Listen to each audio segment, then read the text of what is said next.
বার্তা এক নজর, সবার খবর সমান নজর।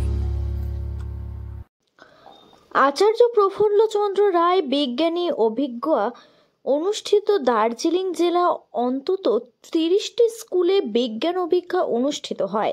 পশ্চিমবঙ্গ বিজ্ঞান মঞ্চ দ্বারা আয়োজিত 3টি ভাষাতে এই বিজ্ঞান অভিজ্ঞা অনুষ্ঠিত হয়, ইংরেজি, বাংলা ও হিন্দি ভাষাতে।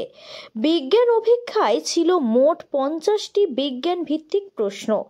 অন্ততপক্ষে 30টি স্কুলে 6000 শিক্ষার্থী এই বিজ্ঞান অভিজ্ঞায় অংশগ্রহণ করে। এই দিন সকাল 11টা থেকে দুপুর 1টা পর্যন্ত বিভিন্ন বিদ্যালয়গুলিতে বিজ্ঞান অভিজ্ঞা অনুষ্ঠিত হয়।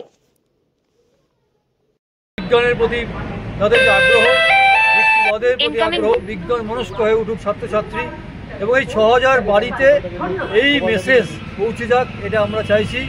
পশ্চিমবঙ্গ বিজ্ঞান মঞ্চের 40 বছর যে পূর্তি, সেই 40 বছর পূর্তি আগামী 29শে নভেম্বর, এটাকে সামনে রেখে আমরা এই পরীক্ষা নিচ্ছি এবং এর মাধ্যমে আমরা চাইছি বিজ্ঞানের বার্তা, বিজ্ঞানের আলো, বিজ্ঞান মনস্কতার কথা, যুক্তিবাদের কথা, যেটা এই মুহূর্তে আমাদের দেশে ভীষণভাবে নানা দিক থেকে চাপে, এই বিষয়গুলো পৌঁছে যাক, এটাই আমাদের মূল উদ্দেশ্য।